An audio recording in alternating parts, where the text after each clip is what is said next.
America में जब से डोनाल्ड ट्रंप चुन करके आए हैं, उन्होंने पूरा हंगामा खड़ा कर रखा है। और आज स्थिति ये है कि खुद ही अपने बुने हुए जाल में इतना उलझ गए हैं कि उसमें से उनका निकलना मुश्किल है।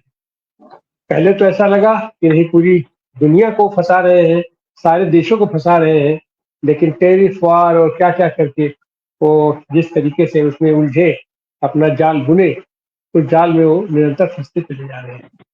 अब वो कोशिश कर रहे हैं, उनके मित्र, यहाँ पर परम मित्र हमारे भारत के प्रधानमंत्री मोदी जी भी हैं। ये दोनों लोगों की ही स्थितियां लगभग सेम है। जिस तरीके से मोदी जी यहाँ मकर जाल बुने हुए हैं और उसमें यहाँ फंसे हुए हैं, और आज की तारीख में वो कहीं बाहर निकल करके कुछ कहने की स्थिति में नहीं है। मोदी जी सर्वदलीय बैठक में नहीं आना चाहते हैं, संसद नहीं बुलाना चाहते हैं, देश में जनता के बीच भी कहीं किसी से सवाल जवाब नहीं करना चाहते हैं। वो केवल और केवल रोड शो कर रहे हैं।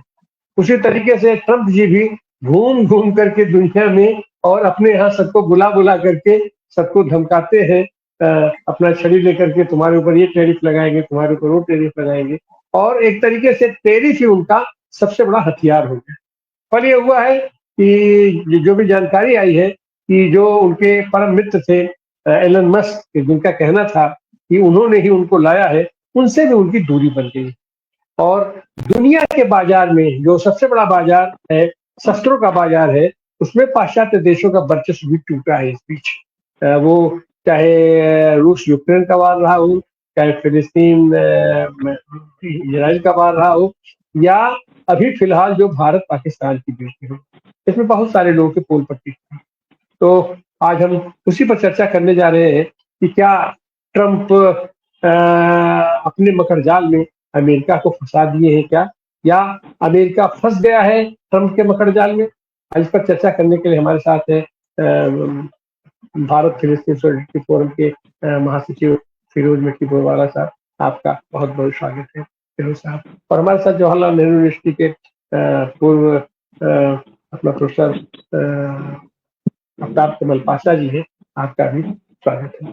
तो हम शुरू में हम चलेंगे फिरोज मीठी बोरवाला साहब के पास भी। आप इन चीजों को आप कैसे देखते हैं, ट्रंप के दिक्कत को। अभी तक तो हम लोग तो ये सोच रहे थे कि ट्रंप और मोदी में होड़ लगा हुआ है कि नोबेल पुरस्कार, वो भी पीस के लिए नोबेल पुरस्कार में के लिए अपना दावा, किसका दावा ज्यादा मजबूत होगा। लेकिन अभी फिलहाल ये क्या चीजें देख रहे हैं जो दुनिया के पैमाने पर जिस तरीके से राजनीतिक समीकरण बदल रहा है। आई थिंक दो चीजें देखनी होगी। एक तो मोदी का जो इनविटेशन नहीं आना, और अभी G7 के लिए इनविटेशन आया है। और दूसरी बात कि अभी जो व्हाइट हाउस में एक पावर स्ट्रगल इलॉन मस्क और ट्रंप के बीच में जो शुरू हो चुकी है। इलॉन मस्क इसमें अकेला नहीं है, एक पूरी लॉबी है इलॉन मस्क के साथ जो चर्चा करनी होगी। पहले तो हम लोग बात कर ले मोदी जी और ट्रंप को लेकर ही, कि पहले ये आया न्यूज के G7 में मोदी जी को नहीं बुलाया गया है, और अभी कुछ एक घंटे पहले ही न्यूज आया कि मोदी जी को बुलाया गया है। और उसके साथ हम लोग ये देखेंगे कि आज की एक खबर आई है कि पुतिन और ट्रंप की जो बातचीत हुई है, उसमें से पुतिन ने भी अग्री किया है कि ट्रंप ने ये भारत पाकिस्तान का युद्ध रुकवाया है, और क्रेमलिन के गेट का एक ऑफिशियल स्टेटमेंट आ गया है। तो ये तुम्हारे लिए सॉरी और भी संकट की बात आ गई है कि रशिया तक अभी ट्रंप की लाइन ले रहा है कि ट्रंप ने ये युद्ध भारत पाकिस्तान को रुकवाया है। ये बार बार ट्रंप बोल चुका है। मोदी बहुत ही एम्बेरस हो चुके हैं। इस संदर्भ में जब मोदी को नहीं बुलाया जाता है G7 की मीटिंग में, मेरा मानना है तो उसको नहीं जाना चाहिए था, मगर वो लाइन लगा के बैठा कि मुझे बुलाओ। जैसे ट्रंप की इनॉग्रेशन के टाइम पे भी वो बात आई थी कि मुझे बुला लो, उसको बुलाया नहीं था। तो ये जाना भी अभी मोदी का, ये भारत के लिए खतरा है, क्योंकि G7 का अभी एक ही मकसद बचा है कि ब्रिक्स को काउंटर करो, चाइना रूस को काउंटर करो। और हमको पता है कि ट्रंप का एजेंडा क्लियर कट है कि ब्रिक्स इज डेड, ब्रिक्स बढ़ चुका है। इंडिया को तो ब्रिक्स में अगर है तो ट्रोजन हॉर्स करके वो अमेरिका और ब्रिटेन फ्रांस का ही काम करेगा। मगर आप देखेंगे कि एक जगह पे G7 में रशिया और चीन तो जाते नहीं है। रशिया जाता था मगर यूक्रेन के युद्ध के बाद उसको बुलाता नहीं, और रशिया कुछ बोल नहीं रहा कि भाई मुझे बुलाओ। तो रशिया और चाइना ने, इनफैक्ट जो G20 की मीटिंग इंडिया में हुई थी तो रशिया चाइना दोनों नहीं है। ओके, मतलब जो भी एक वेस्टर्न फॉर्मेशन है उसमें भी रशिया चीन को G7 का एक्सटेंशन है G20, जो मैंने आपको कल भी हमारी जो बात हुई थी।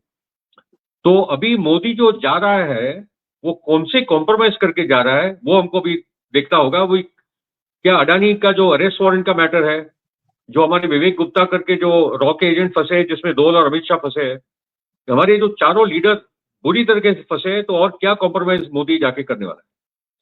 दूसरी बात आप देखिए कि पाकिस्तान का जो डेलीगेशन गया अमेरिका, वहां उनको तो टॉप लेवल के लीडर्स के साथ उनकी मीटिंग हुई।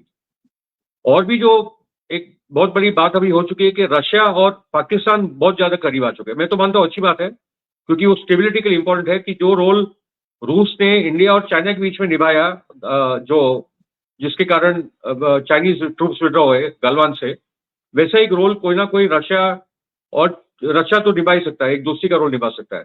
ये स्टेबिलिटी का भी मैटर है। तो पॉइंट है कि G7 की मीटिंग में, और जिसका इनफैक्ट जो ब्रिक्स, खाली 5 ब्रिक्स की कंट्री देख लो तो वो भी G7 से हम लोग का GDP अभी आगे जा चुका है। तो G7 का वो मतलब, इस बार G7 की चर्चा इसलिए हो रही है हमारे देश में क्योंकि मोदी जाएगा नहीं जाएगा उस पर तो अभी G7 की कुछ चर्चा भी नहीं होती। उसके साथ में आऊंगा अभी ट्रंप और इलॉन मस्क के झगड़े को लेकर। उसमें 4 पहले मैं कारण दे दूंगा कि कौन से मुद्दे जिसपे इनका ब्रेक आया है। एक तो जो इलेक्ट्रिक गाड़ियों का जो टैक्स रिबेट देने वाला था $7,500 पर कार, वो ट्रम्प ने हटा दिया है, ये जो लेटेस्ट बजट है। दूसरा कि Musk wanted to stay on, वो जो डोजे बना है, वो जो एक पूरी गवर्नमेंट की डिपार्टमेंट बनी है, जो एक्स्ट्रा खर्चे वगैरह हो रहे हैं, जिसमें से बहुत सारे लोग को मस्क ने निकाल दिया, कोर्ट ने रोका भी, मगर Musk wanted to carry on as a part of the government, वो सरकार का पार्ट रहना चाहता था। मगर बाकी के लोग इतने भड़क गए थे, रिपब्लिकन पार्टी के एमपीज भी, कि भाई इसको निकालो, उससे नुकसान हो रहा है। तीसरा जो कारण है कि जो एयर ट्रैफिक कंट्रोल है पूरे अमेरिका में, वो चाहता था कि उसका जो स्टारलिंक है उसके साथ, जो सैटेलाइट स्टारलिंक सिस्टम है उसके साथ वो कनेक्ट हो, मगर उसका भी सरकार के अंदर से विरोध हुआ है कि वो सेफ नहीं है। और एक मुद्दा आया कि नासा का जो लेटेस्ट अभी जो प्रतिनिधि बनेगा, हेड बनेगा, वो जैरेड आइजैकमैन को वो कंटिन्यू करना चाहता है, और ट्रम्प ने इसको हटा दिया है। तो ये चारों बहुत इंपॉर्टेंट मुद्दे थे मस्क के लिए, जो ऊपर के मुद्दे दिखते हैं। मगर आप देखो कि ये इलॉन मस्क ने तुरंत एक ट्विटर पे ये डाल दिया, जेफरी एप्स्टाइन का सत्य भी सामने आएगा, जो ट्रंप ने अभी ये फाइलें दबा के रखी थी। और उसे ये ट्रंप ने फाइल दबा के रखी है, क्योंकि जेफरी एप्स्टाइन ने जो पूरा चाइल्ड प्रोस्टिट्यूशन रैकेट चलाया था, जिसमें मोसाड का बड़ा रोल है, मोसाड का ही बड़ा रोल है, जिससे ये सब ब्लैकमेल हो रहे हैं। पैसा, ब्लैकमेल और क्रिश्चियन जायनिज्म, ये 3 तरीके से ही पूरा अमेरिकन पॉलिटिक्स को हैंडल करते हैं। तो जेफरी एप्स्टाइन का तो प्रॉमिस किया था, JFK फाइल, जेफरी एप्स्टाइन, 9/11 सब फाइल में निकालूंगा, और जो भी फाइल निकली हाईली रिडैक्टेड थी, कुछ समझ में नहीं आता वो पढ़ने के बाद। तो एप्स्टाइन का पूरा कांड वापस इसने इलॉन मस्क ने निकाल दिया।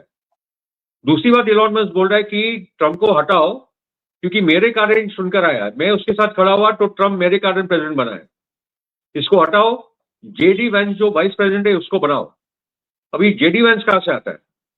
JD वैंस भी एक कट्टर क्रिश्चियन जायनिस्ट है, और वो प्रोटीजी है पीटर थियल का।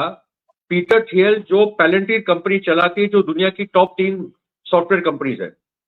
और पैलेंटीर एक इजराइल का एक दूसरा हथियार है, क्योंकि पैलेंटीर कंपनी का आर्टिफिशियल इंटेलिजेंस का बहुत बड़ा उपयोग हो रहा है ये इजराइल में वॉर में, सर्वेलेंस को लेकर, ड्रोन्स में, सब जगह पे। तो पीटर थियल ने इलॉन मस्क को भी तैयार किया है, पीटर थियल ने JD वैंस को भी तैयार किया है। और मुझे जो लग रहा है कि अभी पीटर थियल, जिसके और भी काफी लोग हैं, इंटेल, मतलब सॉफ्टवेयर इंडस्ट्री आज हाईटेक इंडस्ट्री दुनिया की सबसे खतरनाक पावरफुल इंडस्ट्री बन गई, जो अभी जैसे पहले मिलिट्री इंडस्ट्री कॉम्प्लेक्स के लोग होते थे, अभी इंटेल इंडस्ट्री के लोग अभी सरकारें चला रहे। तो पीटर थियल का एक बहुत बड़ा रोल है ये वॉर में ट्रंप के खिलाफ।